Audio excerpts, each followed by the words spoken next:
Good morning, everyone. Anthony Tharp, making another insert. It's still morning, 11:46 a.m., February 14th, 2023. For all who deserve it, happy Valentine's Day. And if you think you don't deserve it, then rethink, hug yourself. And if you don't have somebody to love, love yourself. Remember, you're the most important person on the planet. And nothing happens in your life that you don't make happen. So, just here to make another insert on current events surrounding our dilemma in terms of fighting corruption.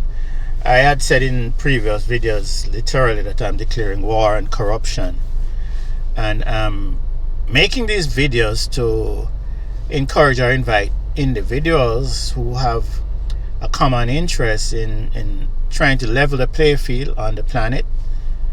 And I'm saying on the planet because it may start with dealing with Jamaica, but if once we can influence persons in Jamaica and spread that influence, then we'll obviously help to develop a more advanced culture where we have transcended to a higher plane of existence, where we now realize that greed and corruption feeds crime, chaos, and ultimately the demise of our communities and societies. So we need to be very conscious of what we do as individuals to make a difference.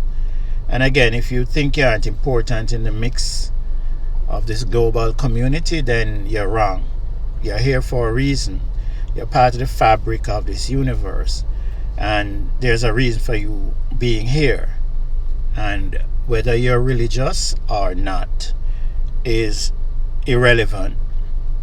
The fact is, you need to realize that you play a role in what happens on the planet, and you can become a major influencer, especially in a world where you have technology where you could reach a significant percentage of the population. So I'm inviting you to look around you.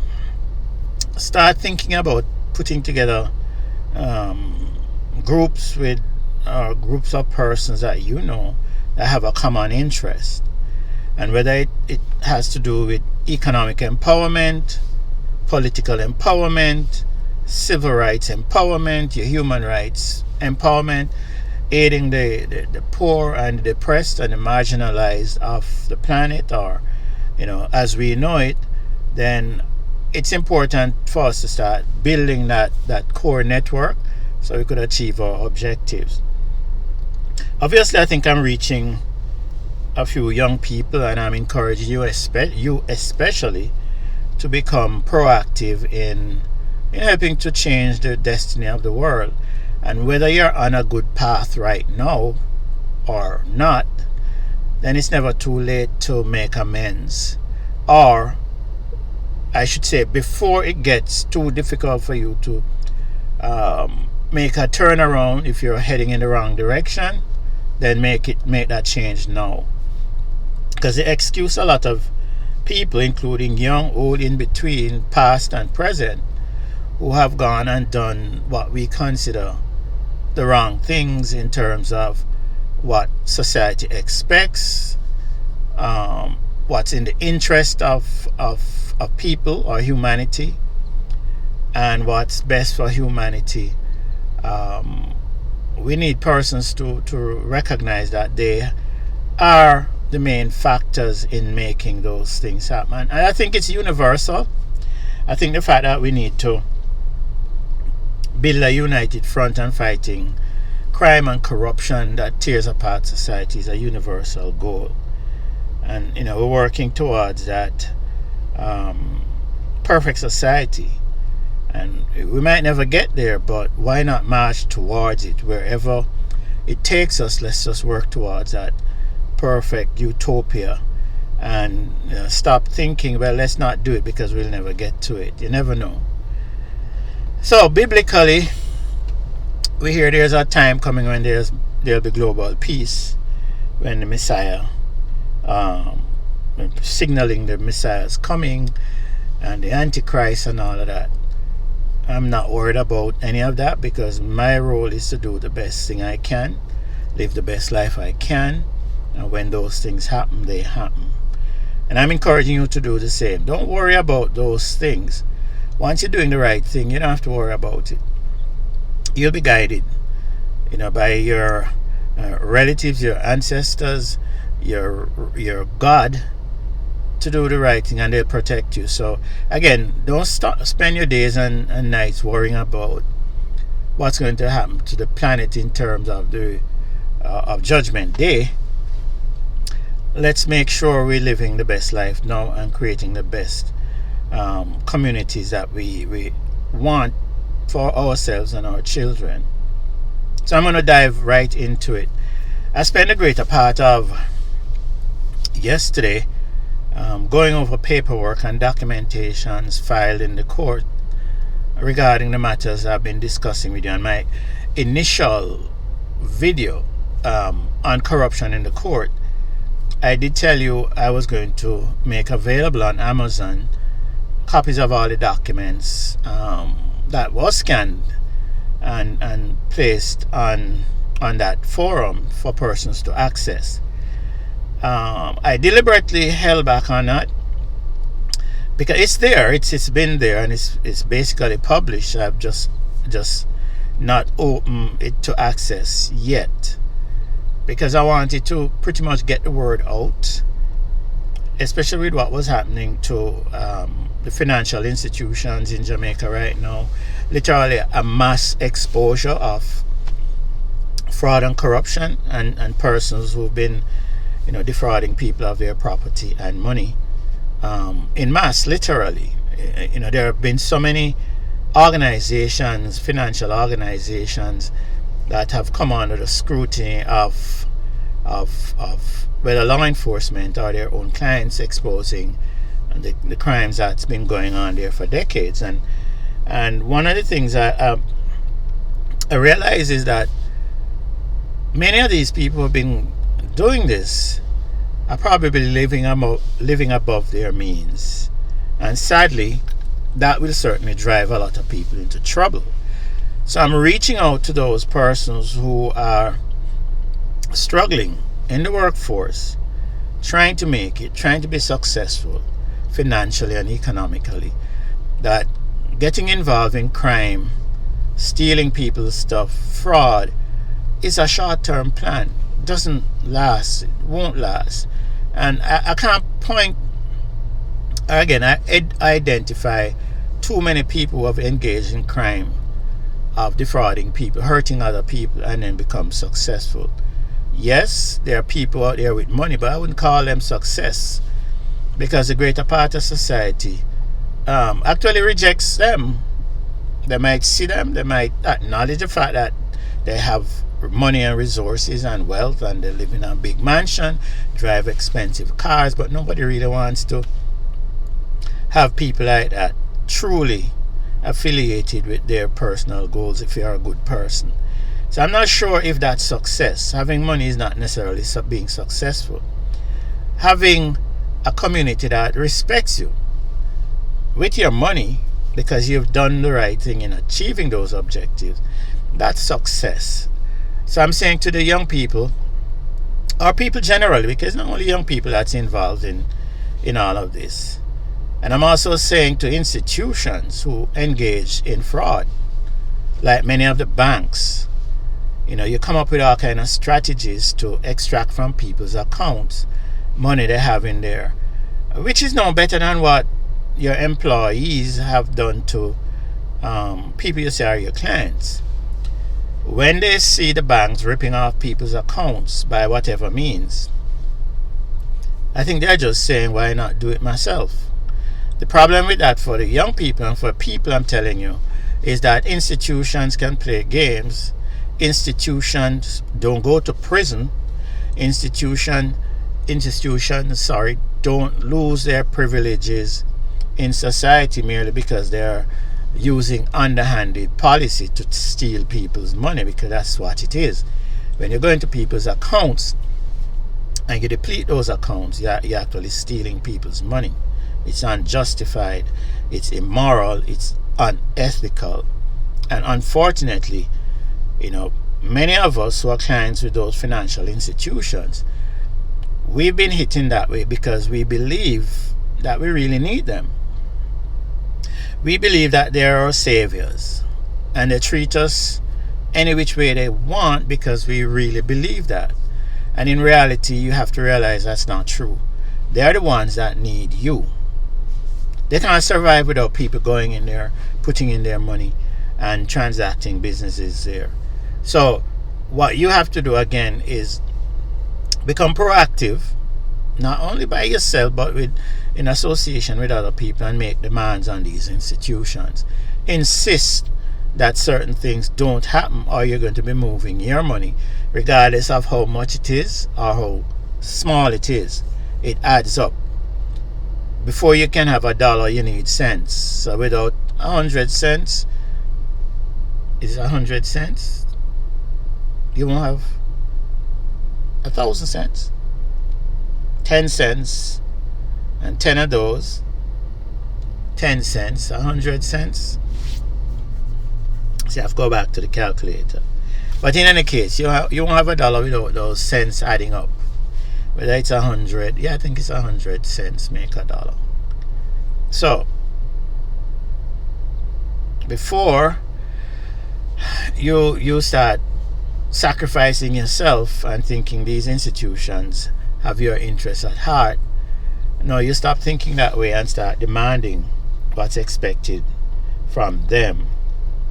Because that's the only way we're going to deal with the corruption.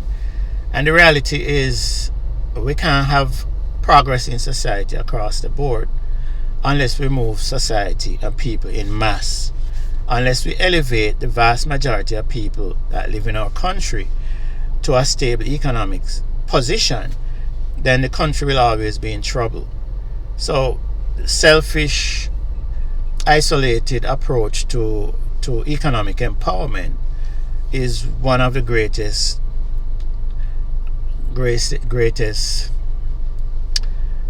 what's the term? I'm looking for that word. Challenges. That's not it, but challenges will work to achieving economic success for a broad cross-section of our community, our society, our country. So we have to start changing the mindset of most of us to think we have to do it on our own. Get together with family, friends, honest ones, because you have family and friends who will be just as bad as those criminals who are operating out there that will rip you off. And I'm reminded of persons who migrated, worked hard, worked smart, saved their money, and then connected with family and returned to the island to build a dream home or a vacation home, sent the money, and only to come back to find that their money is totally used up and the desired property or houses aren't completed. So don't rely basically on because somebody's family or because somebody's friends or you're friendly with those persons, then you're going to be safe.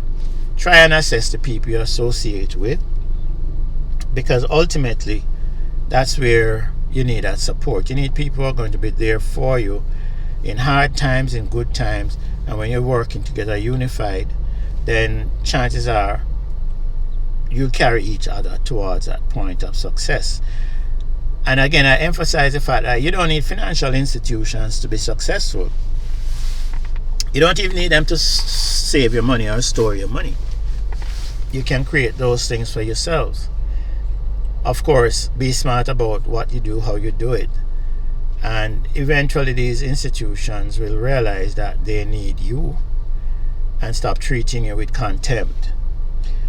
So again, I was looking over documentation regarding court matters and the corruption in the courts, and some of the videos that I did regarding the corruption. And I've been calling for the Chief Justice, Mr. Sykes, to resign, because actually the buck stops with him as the main CEO of the Supreme Court. And I'm talking about the Supreme Court, not the appeals court, not any other court, the Supreme Court. So Mr. Justice Sykes is the Chief Justice and therefore the CEO of that institution, and he has been allowing people who have been committing crimes and conspiracy in there to hold back persons matters, damaging those persons financially, economically, and even their health, because the court process and being in court is a very stressful matter.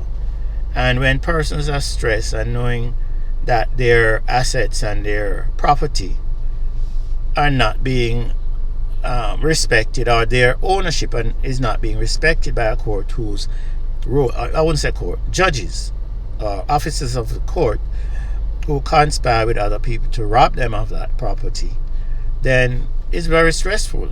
And we need to not just target like the CEO, but we need to start asking the judges who we know have engaged in unscrupulous activity, questionable activity, to also withdraw and resign from the institution. If you know you're not doing the right thing, just withdraw before you're discovered, because you're not going to stay in there and not get discovered as it used to be in the past. People are now at a point where they're going to be scrutinizing everything and everybody. And so when you're going to somebody's matter and you decide you're making a decision when the facts and the law and the evidence and the truth says it should be one way and you rule the other, that destroy people's rights, then there'll be accountability. I think we're going to get to a point where we won't accept judges just coming in and say, make an oral decision on a matter. We want it in writing. We want to know why you did it, how you did it, how you came to those conclusions. Because that's one of the covers judges use to abuse their jurisdiction, by simply coming in and make a decision on a matter, whether you rule in favor of one party or not, but nobody knows why you made that decision, and you're leaving everybody in limbo and questioning what happened here. So I believe if it's done in writing, regardless of how small the matter is or how extensive it is, it shouldn't be when you come to trial that a judge puts their decision and the reason for making those decisions in writing. And in fact, I was in a recent matter related to the very matters we've been discussing, in terms of us being victimized, victims of the court, literally held hostage by the court, or prisoners by the court and their activity and the action, the Supreme Court, that you come to realize that certain judges in related matters that I've been in have been playing that game of making bad decisions and refuse to put their decisions in writing. And they did it, or they're doing that because they figure that's it. You now have to appeal, and appeal on the basis of not knowing why she made or he made that decision. So I was in a recent matter where a Justice Mason, Mrs. or Miss Justice Mason, made an adverse ruling against me. And shockingly,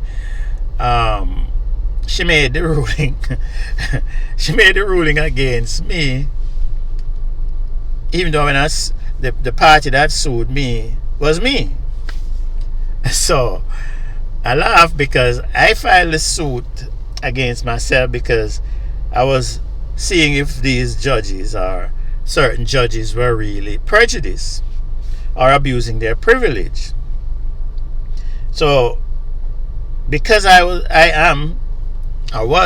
the CEO of Business Ventures and Solutions Inc., and I'm also a private individual that has investments and interests in the projects that Business Ventures and Solutions Inc., the property that they own, was engaged. And because the fraudsters who said they took over my company are now saying they own Business Ventures and Solutions Inc., and me being the CEO and the only director of Business Ventures and Solutions Inc., that is the legal appointed representative of Business Ventures and Solutions Inc. by the orders of Justice G. Brown in the Supreme Court, I decided, you know what? I'm going to sue Business Ventures and Solutions for falling down and not delivering the property and all we need, which we agreed to, so that we could develop the property. They've been holding us up with this lawsuit that's against them. And technically or not, even though we know the lawsuit is against business or was against Business Ventures, and technically because I'm the CEO and the director, I am being sued not as in person.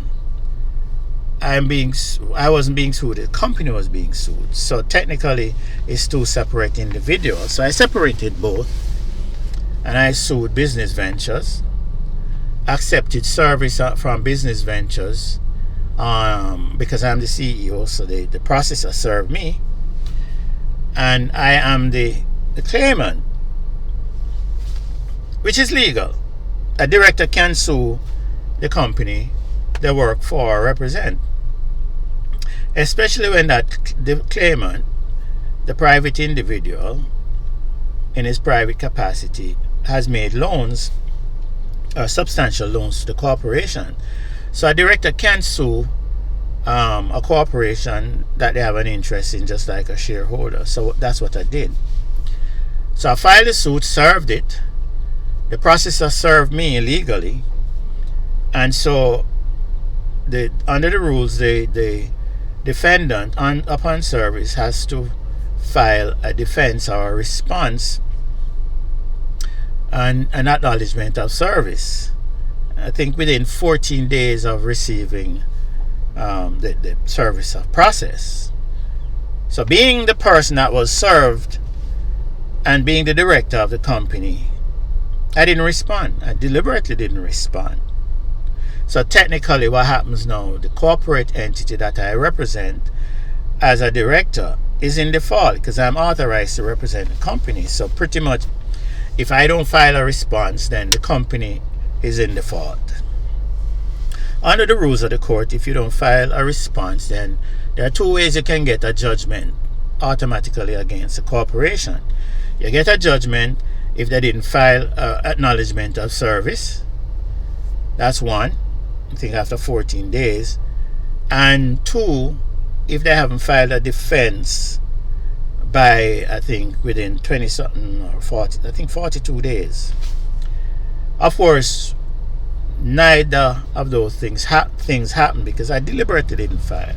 Because I said I filed against the corporation that I owned, or the corporation, because there are two business ventures now, There's Business Ventures and Solutions Inc. of Florida, the foreign corporation, Business Ventures and Solutions Inc. of New York, which is a New York State corporation. So the corporate entity that we're doing business with is the one in Florida. So I sued that entity.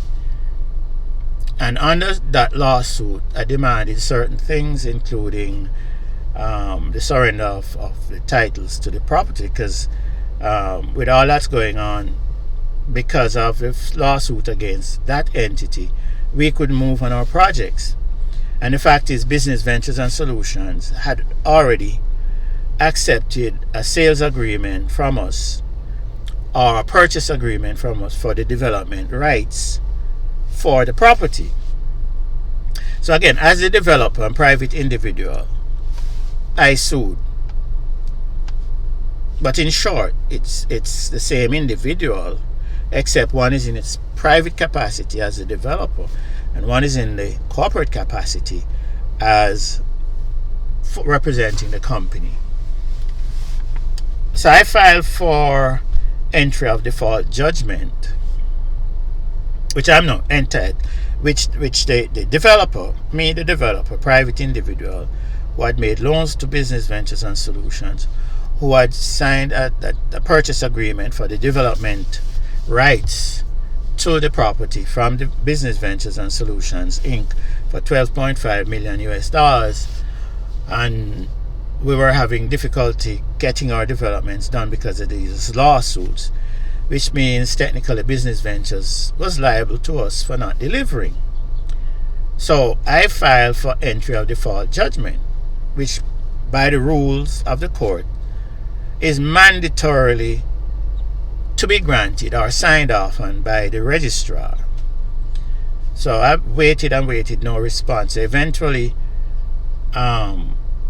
somehow, which I knew they would, they contacted Alexis Robinson, fraudster, from Miles Fletcher and Gordon, or John Graham from John Graham and Company. And they filed a suit or an application. No, they filed an application in the court to strike down the claim, alleging that I didn't have the claim was I didn't have the right to file a claim. No, that wasn't it. They filed saying that the acknowledgement of service wasn't served properly because it was served on me. Of course, again, I was technically and legally the representative. So they showed up in court claiming now that they are the ones, Business Ventures and Solutions, representing Business Ventures and Solutions.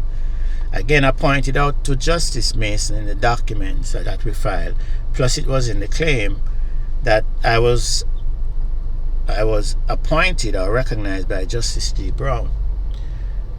So after we had the hearing, and Justice Mason says she would take the time and then make a decision and come back. So when she came, first of all, when she said she was coming back, she didn't. Then when she came back and made a decision, she ruled that the claim was illegit, right? Because the default, entry of default, could not happen because Business Ventures was not properly served, because it was served on me. Again, as I said, it's ridiculous. But that lady, when she was at the hearing, I looked at her, and she was over there dozing. Several times I saw her bucking. All right, that was the first thing. Secondly, she completely disregarded the ruling of the previous justices that says, I am the representative of Business Ventures and Solutions. And when I asked her about that when she came back and made her ruling, she didn't even respond. She said she's going to put her decision in writing. So I filed an appeal to the appeals court, came up for hearing, and the appeals court said, well, because I served myself with the appeal notice as the corporate entity, and I'm the applicant for leave to appeal, because Justice Mason decided she wasn't going to give me leave to appeal. Again, a conflict of interest, which is totally unconstitutional. And a conflict of interest should not be a part of any court process. But that said, it ended up in front of the appeals court, and they adjourned it and said, well, because Alexis Robinson again showed up in court, I should serve Alexis Robinson. So that's on hold, which I did. I served her with the documents and all of that. But the beauty about what I'm doing is, how is Alexis Robinson again coming into court to challenge me when I have an appointment from the Supreme Court that I am the representative? So I put it in front of the appeals court for a decision. So I'm waiting on that. So the thing is, the appeals court said, because I put in there that Justice Mason said she was going to deliver a written judgment, and she didn't. So the appeals court said they were going to reach out to Justice Mason for her to submit or supply the written judgment, or how she came to that decision. So I'm waiting, and the appeals court is waiting, and they're waiting until they get it from her before they reset the matter for hearing. But it goes back to what I'm saying. Here's a judge that's ruling in conflict of previous rulings of the court, previous laws that exist on the books, and making a decision that makes no sense, no logical sense, none, but just made it because she was abusing her privileges or her authority or her jurisdiction because she was prejudiced. And you could find she was prejudiced in the matter, because in the hearing, when I raised the issue about Justice G. Brown ruling that I was the representative, you know what Alexis Robinson said to Justice Mason? Oh, that was another matter. And Justice Mason acknowledged, oh, that was another matter. Now, how is it another matter? When I filed this suit against Business Ventures, immediately after Justice G. Brown recognized me as the person having the authorization to represent Business Ventures and Solutions, in May of 2018, May 16, 2018, I filed this suit in July. Yes, in July or June, somewhere around there. I'll go back and look. I filed a suit in I'm going to say July of 2018. Now, no, I didn't file for entry of default judgment until after the statutory period expired, which was expiring in 14 days, which means by August that mandatory entry of default judgment for not responding or acknowledging service or process was mandated to be entered by the registrar. They refused to do it, but they reached out, contacted Alexis Robinson. Not immediately then, because again, it sat there and they were ignoring, and I kept pressuring. So they reached out to Alexis Robinson somewhere in 2022. So you see how far from July 2018 to 2022, I have been waiting for entry of default judgment. So Alexis Robinson, after they informed her, because I kept writing and pressuring them about entry of default, Alexis Robinson filed a notice or application to the court, and guess what? They set it. So they wouldn't set any hearing, because I said to them, if for any reason the registrar can't enter this judgment, then have it set so it goes in front of a judge. Because they use that excuse, even though the rules, the court says once it's filed, an application or notice for entry of default is filed, then the registrar must enter default judgment. So they sometimes they write and say, oh, the registrar can't enter this type of judgment. Now the rules doesn't say that. But that said, I said put it in front of a judge. In fact, if the registrar cannot deliver on or enter the judgment, that didn't happen. So they contacted, and they must be the ones that contacted Alexis Robinson, the fraudster, and told them I had filed suit against Business Ventures. Now remember, they had appeared in 2018, late 2018, claiming that they had acquired all my interest in Business Ventures. We already proved that, and Justice G. Brown disregarded that and threw out that they had no claim, and that court order from a U.S. court was unenforceable in Jamaica. So all of that is was in front of Justice Mason. So when she made a decision, I said, how could you make such a decision without determining who owns Business Ventures? How could you? But then she's going to rely on Alexis Robinson, who is the person committing the fraud, the person who the ruling from Justice G. Brown would mandate has no standing whatsoever in any matter pertaining to Business Ventures and Solutions Inc., especially of Florida. That's who she listened to and said this is another matter. So I asked the justice, if this is another matter, how is it that Alexis Robinson appeared on November 25th, 2018, alleging she's observing on behalf of Business Ventures, then filed a withdrawal notice in 2019 based on the same matter that Justice G. Brown ruled on, which is when I filed the suit. So in short, how could she now be trying to distance herself from the core elements of the suit when that is where it's coming from. So in short, she shouldn't have any claim or access to any matter coming out of those rulings. I asked the justice, what about that? To know she hasn't answered. But you know what she did? She now claimed I didn't file any submissions regarding the application. And unfortunately for her, right there, even Alexis Robinson said, "Milady, he filed XYZ." And you think she would at that point stop and say, "Let me go reconsider what I did," since there is in fact submissions filed which I didn't look at? No, she made her ruling anyway. So I said, "Leave to appeal." She said no. So you see the kind of thing that's going on, and that's why I said we need to have oversight, and people like that need to be cleaned out of the court, because she's creating an environment where people don't have trust in the justices that make decisions that are critical to the survival of a democratic nation.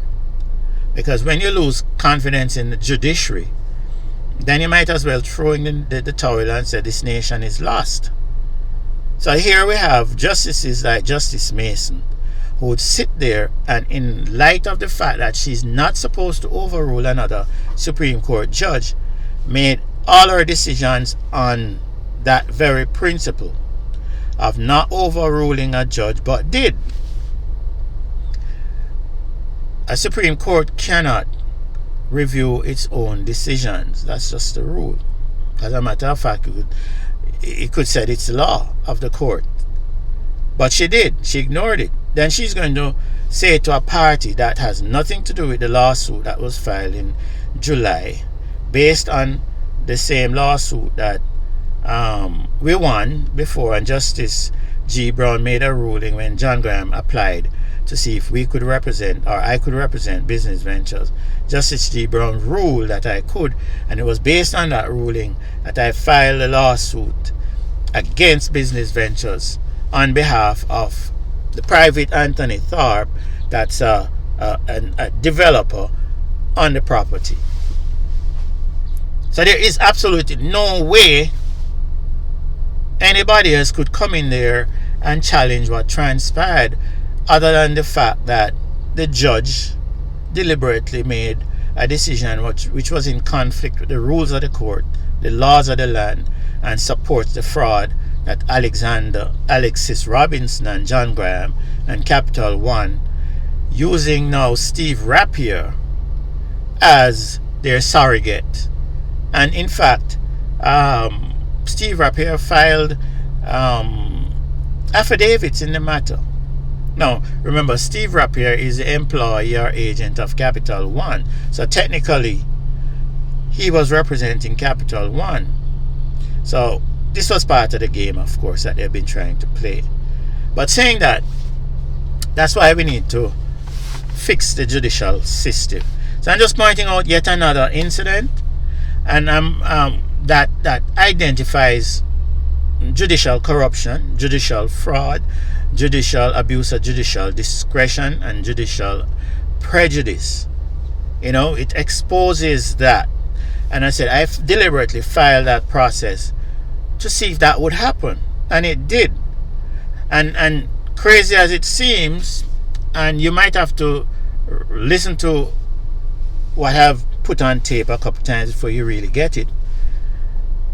That's one of the biggest crimes that the Law Reform Fraudulent Transaction Act is all about stopping. Making false statements, doing deceptive things. Here the judge was allowing Alexis Robinson to do this deceptive thing of claiming she was representing Business Ventures and Solutions Inc.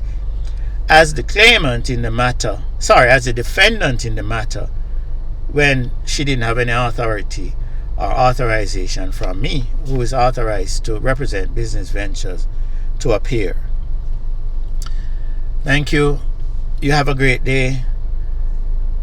I know this thing might be getting tiring, but I'm trying to get the information out and establish this, so God forbid anything happens to me, then the world has it to help reform the judicial process.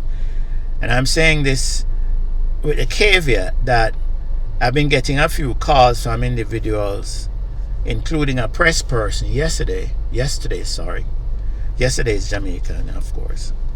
For those who don't know that, that's Jamaican yesterday. Warned me that I must be very careful because from their review of what's in front of the court and what I've been putting out and the documents I sent to them, I'm living on the edge. And even though they might terminate the light via obviously violent means, be careful of even the meals I consume. So I told him I wasn't really worried. I had taken precautions before because I was forewarned on a number of occasions. And I'm just saying that that's the dilemma we're in. If you could have trusted the courts, I wouldn't be in this position. I wouldn't even be thinking that way. People wouldn't be thinking that way. But they know what's going on in Jamaica and possibly the rest of the world. But Jamaica is now our focus. So my life is under threat because I'm spilling the truth. I'm not afraid to do it either. And I'm not going to stop until I get justice for me and my partners. And in getting justice for me and my partners, we will be helping to make Jamaica a better place because we're preparing the way so people won't have the same issues when they go into the courts to have a legitimate hearing on matters that are of eminent and important concerns to them and possibly to the nation, because every decision the court makes becomes part of reference point for people coming into the courts. And therefore, if the decisions that are made by these justices are fraudulently made or illegitimately made or done through prejudice and bias, and they know it's wrong, and they go against the law, the evidence, the facts, the truth, then obviously it's going to cause chaos further down the road. Thank you very much. Please subscribe and share the video. As you can see, this is a lot of intellectual stuff. We have to think. And I'm encouraging persons who like to think, who like to discuss issues without being violent, of course, to let's connect. Let's transfer this connection on video from the online platform to our reality. And again, we don't have to meet physically, and we don't have to meet physically to come up with solutions that are going to be empowering all of us in a positive way, improving our lives, improving our country, and our ability to have a wonderful life regardless of how short that might be. So thank you. Again, solutions. Don't just listen. Think. Become a part of the solutions and not a reactive measure on our parts to everything we hear. Thanks a lot. Have a great day. And again, it's Valentine's Day. So hug yourself. Hug your loved one. Hug your children. Hug your wife. Your husband. Hug your husband. Your mothers. And remember, without them or without you, we can't continue humanity. Take care.